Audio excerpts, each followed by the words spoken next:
আপনি কি আপনার ক্লায়েন্টের বন্ধু? মানে কি বলতে চাইছি ঠিক বুঝতে পারছেন না, না?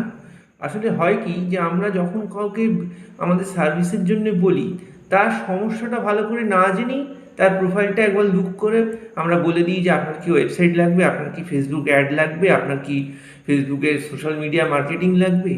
কিন্তু একটা লোকের সাথে ভালো করে না মিশে তার বিজনেসের কি প্রবলেম সেটা ভালো করে না বুঝে আপনি যদি আপনার সার্ভিসের কথা তাকে বলেন, কোনোদিন কিন্তু সে আপনার সার্ভিস নেবে না।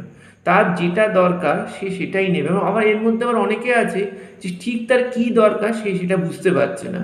তাই একটা বিজনেসম্যান বা একটা যাকে আপনি আপনার সার্ভিস সেল করবেন ভাবছেন, আগে তার সঙ্গে মিশুন, তার সঙ্গে কথা বলুন বন্ধুর মতো, তার কাছে জানতে চান যে তার কী অসুবিধে, তারপর তাকে আপনি তার সার্ভিস সেল করুন। আজকে হ্যাপি ফ্রেন্ডশিপ ডে সবাইকে জানাচ্ছি। এবং আপনার বিজনেসের জন্য যে অসুবিধেগুলো হচ্ছে সেগুলো অবশ্যই কমেন্ট করে জানান। আমি আমার সাধ্যমতো আপনাদের সাহায্য করব। ধন্যবাদ। নমস্কার।